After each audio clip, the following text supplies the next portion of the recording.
नमस्कार दोस्तों, आपका एक बार फिर से स्वागत है हमारे चैनल आध्यात्मिक ज्ञान सुख में। आज हम आपको स्वामी विवेकानंद द्वारा विद्यार्थियों को दिए गए 10 ऐसे अनमोल ऊर्जा और प्रेरणाओं से भरे स्रोत के बारे में बताने वाले हैं, जिन्हें विद्यार्थी अपने जीवन में अपना के अपनी जीवन को नई दिशा दे सकते हैं। तो आइए जानते हैं। प्रेरणा के अपार स्रोत। स्वामी विवेकानंद की कही एक एक बात हमें ऊर्जा से भर देती है।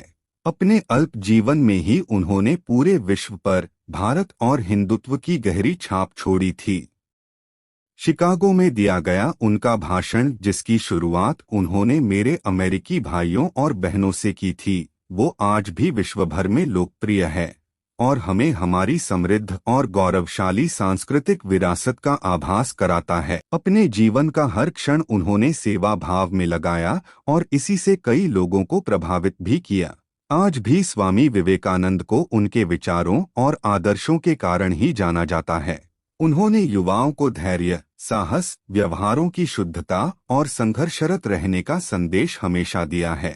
बच्चों के लिए भी स्वामी विवेकानंद के विचार प्रेरणा स्रोत के रूप में काम करते हैं।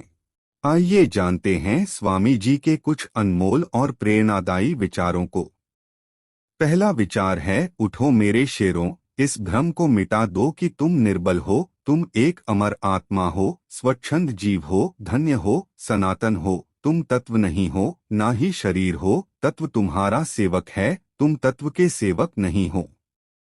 दूसरा विचार है, किसी की निंदा ना करें। अगर आप मदद के लिए हाथ बढ़ा सकते हैं तो जरूर बढ़ाएं।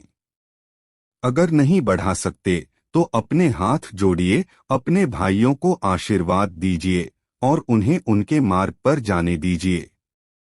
तीसरा विचार है, हम जितना ज्यादा बाहर जाएं और दूसरों का भला करें, हमारा हृदय उतना ही शुद्ध होगा और परमात्मा उसमें बसेंगे।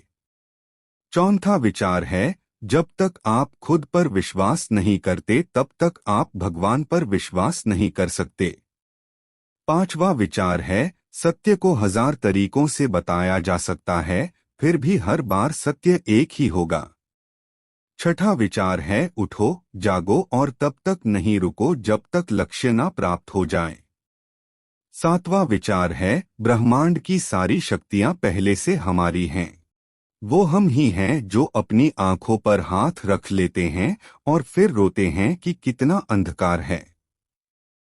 आठवां विचार है, अगर धन दूसरों की भलाई करने में मदद करे तो इसका कुछ मूल्य है, अन्यथा ये सिर्फ बुराई का एक ढेर है और इससे जितना जल्दी छुटकारा मिल जाए उतना बेहतर है। नौवां विचार है, बाहरी स्वभाव केवल अंदरूनी स्वभाव का बड़ा रूप है। 10वां विचार है, विश्व एक व्यायामशाला है जहां हम खुद को मजबूत बनाने के लिए आते हैं।